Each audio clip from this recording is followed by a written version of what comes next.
আজকে আপনারা জানেন বাংলাদেশের সাবেক 3 বারের সফল প্রধানমন্ত্রী, দেশনেত্রী, গণতন্ত্রের নেত্রী মা বেগম খালেদা জিয়া চিকিৎসাধীন অবস্থায় লন্ডনে আছেন। আপনারা সবসময় এর মধ্যে কয়েকদিনই ওনার চিকিৎসক ডাক্তার জাহিদ সাহেব সহ ওনাদের কাছ থেকে ব্রিফিং পাচ্ছেন, সার্বক্ষণিক ব্রিফিং পাচ্ছেন। একদিন পর বা প্রত্যেক দিনই পাচ্ছেন, হয়তো 2 দিনের মধ্যে পান নাই। যখনই ব্রিফিং পান নাই তখন কে কোন পত্রিকায় কি লিখলো এটাতে কান না দেওয়ার জন্য আপনাদেরকে অনুরোধ করব। আপনারা অপেক্ষা করুন, ডাক্তার জাহিদ সাহেব এবং ব্রিফিং করবেন, ব্রিফিং করার পরে আপনারা খবর পাবেন। কিন্তু মা বেগম খালেদা জিয়া ভালো আছেন। ওনার সুস্থতার জন্য আপনাদের মাধ্যমে দেশে বিদেশে সবাইকে আহ্বান জানাচ্ছি বেশি বেশি করে দোয়া করার জন্য। যে মানুষটি বাংলাদেশের জন্য, বাংলাদেশের গণতন্ত্রের জন্য, বাংলাদেশের মা মাটির জন্য আন্দোলন করে গেছেন আপসীনভাবে, তার জন্য বেশি বেশি করে দোয়া করার আহ্বান জানাচ্ছি।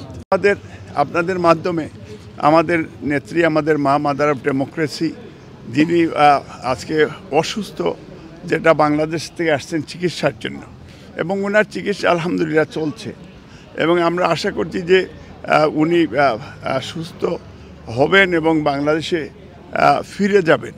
এবং এইটা আমাদের ডাক্তার জাহিদ সাহেব বা ওনার সাথে যারা ছিলেন তারাও আপনাদেরকে ব্রিফ করে জানিয়েছেন গত 2 দিন আগেও। এবং আমরা আশা করছি, আমি আর সেক্রেটারি সাহেব আমরা ওনাদেরকে আবার রিকোয়েস্ট করবো যাতে আগামীকালকে যদি কোনো সুযোগ হয় তাহলে ডাক্তাররা আপনাদেরকে ব্রিফ করবেন নেত্রীর সম্পর্কে।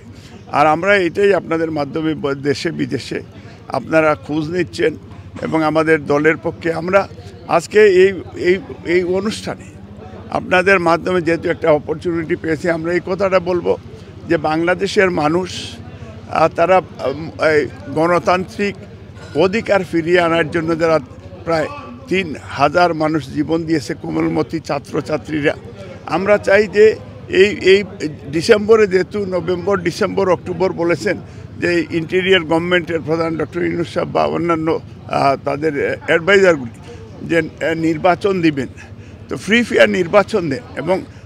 এবং আমরা দেখছি যে কিছু সংখ্যক উচ্চবিলাসী কিছু নেতৃবৃন্দ আছেন, তারা বিভিন্নভাবে তারা বেনিফিট নিচ্ছেন, তারা চাচ্ছেন না যে সহজে নির্বাচন হোক। কারণ আমরা জানি এখনও ইন্ডিয়ান এজেন্টগুলি এখনও তারা খুব তৎপর যাতে বাংলাদেশে ডেমোক্রেসি ফিরে না আসে।